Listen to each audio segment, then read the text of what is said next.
Thank you, Miguel Angel. Let me first start by saying that I'm very happy to be here and to share some concerns about the region. Of course, I have 8 minutes, right? I will try to be very brief. First of all, I think you invite us to talk about the trends in the Middle East. I want to make first one point, that we cannot dissociate today the Middle East, the Maghreb, and the Sahel. Why? Because we are facing the same challenges, we are facing the same terrorist threat, and also we cannot ignore Europe as a key player in the region, and notably through its neighborhood policy. I will talk about Europe, in a few words, Miguel Angel, if you allow me later on at the debate. But let me say today, as you have said in the beginning, that the situation today in the region is chaotic. We have complex challenges to face: fragmentation, deconstruction of the Arab world. This is the reality.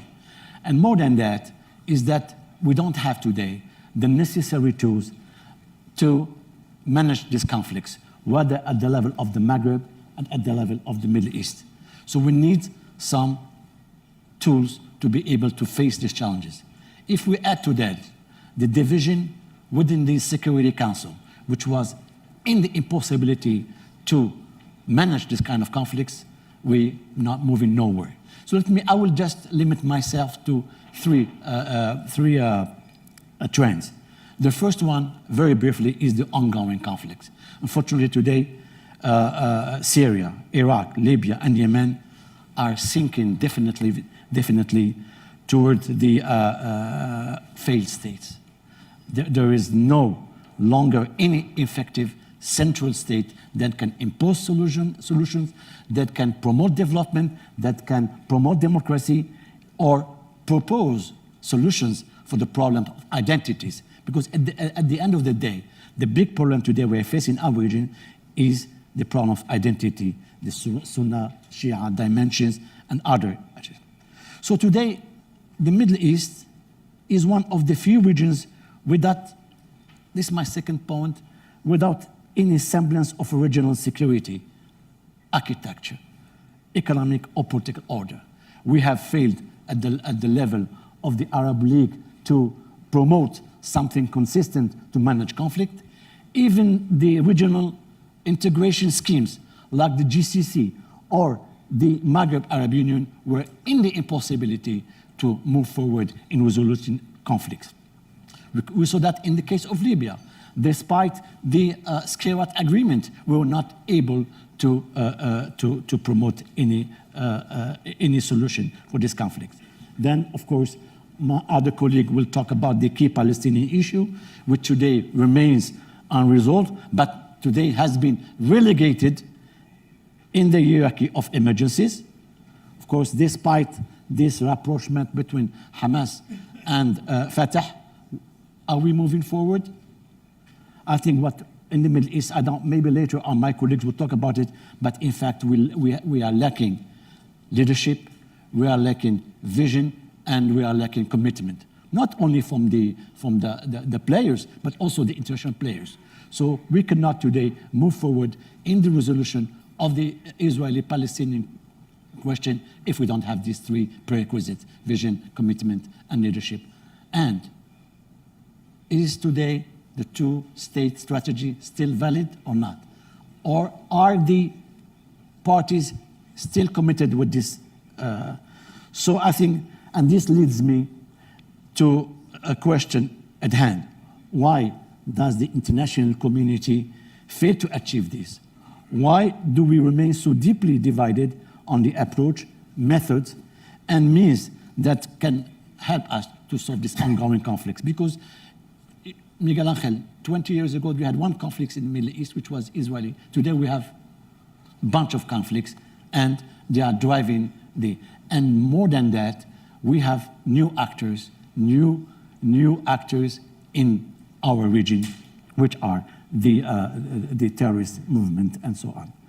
So today, I think the notion of the Arab Maghreb has been diluted. Today, let us be lucid. The Maghreb cannot respond, again, for the same reasons: leadership, commitment, and vision. The second trend I want to attack is the issue of bad politics and the problem of economic and social development in our region. I think in parallel of this governance deficit and the lack of development, today have become more problematic. So if you add to this absence of regional cooperation, weakness of institution, bad politics, we are again here moving nowhere. So what in fact, I cannot develop because we don't have enough time, but the Arab world today is in need of a region to adapt itself to the current context.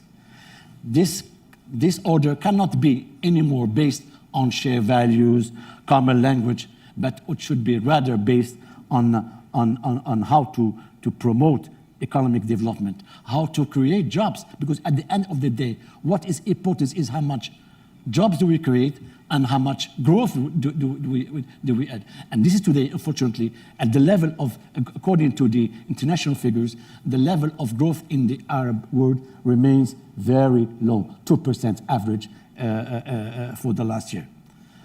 And the third issue is the terrorist threat. I think today, this common threat throughout the region is violent extremism. And it seeks to create its own entities. It is true that we were able to defeat or to combat effectively Daesh and ISIS in Iraq and Syria. But militarily is not sufficient. Security is important, yes. Military intervention is important. But how could we combat Daesh at the level of ideology? And this I will bring some proposal if you allow me, Miguel Angel. So, addressing the issue of terrorism only in the prism of security is incomplete response, because it involves important risk at the level of reversibility. So also this confirms that no state, no government alone can face this challenge alone. We need to work together. We need to ensure stability and security in the region. How? I think the common denominator is work together with a vision, with a common vision. How? First, resolving the conflicts. I think we thought about that. But today, unfortunately, the West has, how many, 59? 59 more, okay. So and my last point is that we need to play. We don't have to blame the others, the international community, our partners. We need to do our own homework internally in our region, as far as good governance, democracy, and so on. And this is what you said, you invite me to talk about Morocco. So how we were able to, I think, move forward in this region. I think in 3 tracks. The first track is the political sphere, but in ensuring internal stability in our country, in the region, through compromise, through democracy. It was important to have the tools for transparency, for good governance in order to move forward. The second one is economic development.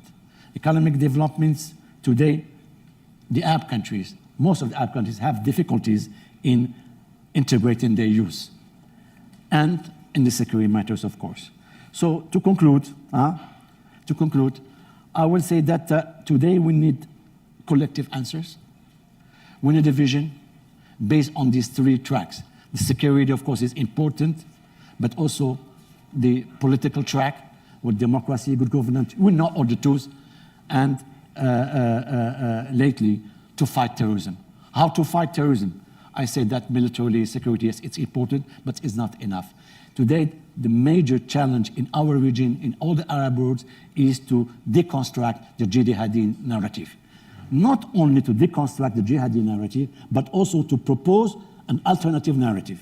And this could only be done by experts, by ulamas, through an approach, inclusive approach, that gathers all the players, the young, the women. It's important, you know. And this is what we did in our country.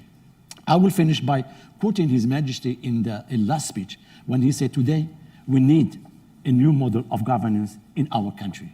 Because it's true that we have achieved a lot in our country, achieved a lot as far as democracy, as human rights, but today we need to, again, think how we could adapt our tools, how we could ensure more governance, more transparency, how we could move forward to create jobs. Because Moroccans, as His Majesty said, I have 56 minutes more, as Moroccans also need a fair and effective judiciary, and we want efficient public service. I'm His Majesty.